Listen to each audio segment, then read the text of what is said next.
Hello दोस्तों, welcome है हमारे चैनल पर। आप सभी दोस्तों को जय श्री राम, जय हनुमान। आज हम लेके आए रावण के साथ युद्ध के बाद कहाँ गई वानर सेना। तो वीडियो को जरा भी स्किप मत कीजिएगा, पूरा देखिएगा। चलिए स्टार्ट।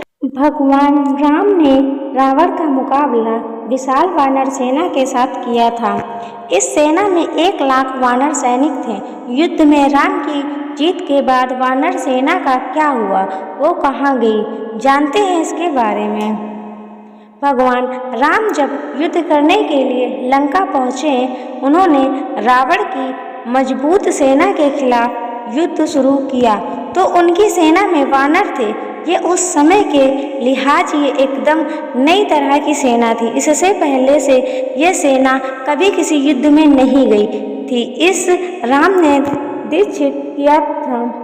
रावण की सेना के खिलाफ वानर सेना बहादुर से लड़ी। युद्ध में जीत के बाद ये लंबी चौड़ी सेना कहाँ चली गई, इसका कोई जिक्र क्यों नहीं मिलता।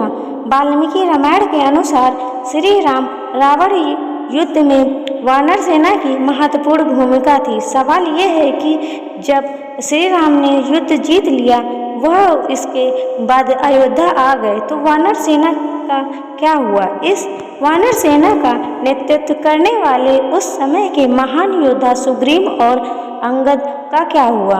रामायण के उत्तर कांड में उल्लेख है कि जब लंका से सुग्रीव लौटे तो उन्हें भगवान श्री राम ने किष्किंधा का राजा बनाया। बाली के पुत्र अंगद को युवराज। इन दोनों ने मिलकर वहां कई सालों तक राज्य किया। श्री राम रावण युद्ध में योगदान देने वाली वानर सेना सुग्रीव के साथ ही वर्ष तक रही, लेकिन इसके बाद उसने शायद की कोई बड़ी लड़ाई लड़ी।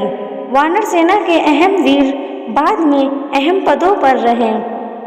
हालांकि इस वानर सेना में अहम पदों पर रहे सभी लोग किष्किंधा में अहम जिम्मेदारियों में जरूर रहे।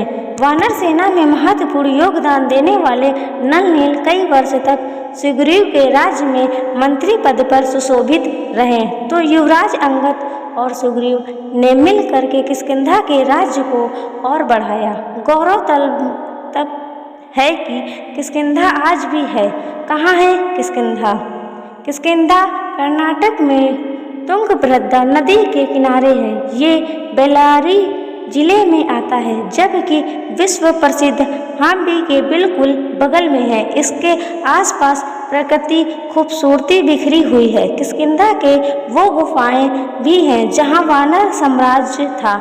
इस गुफाओं में अंदर रहने की खूब जगह है।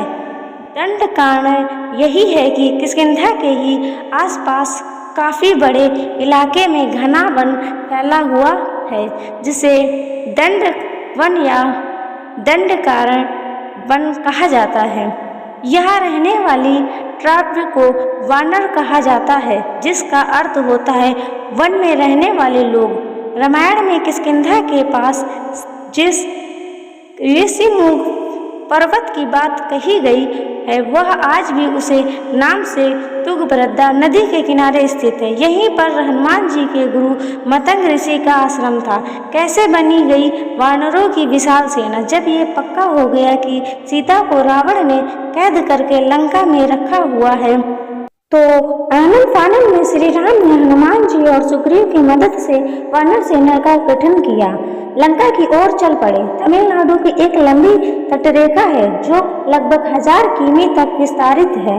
कोटिकरई समुद्र तट बेलाकंदी के दक्षिण में स्थित है, जो पूर्व में बंगाल की खाड़ी और दक्षिण में पाल्क स्टेट से घिरा हुआ है।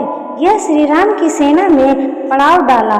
श्री राम ने अपनी सेना को कोटिकरई में इकट्ठा करके सलाह मंत्रणा की। इसी सेना की मदद से लंका तक के लिए पुल बांधा। इसी वानर सेना ने फिर रामेश्वर की ओर कूच किया, क्योंकि पिछली जगह से समुद्र पार होना मुश्किल था। श्री राम ने रामेश्वर के आगे समुद्र में वह स्थान ढूंढ निकाला जहां से आसानी से श्रीलंका तक पहुंचा जा सकता हो।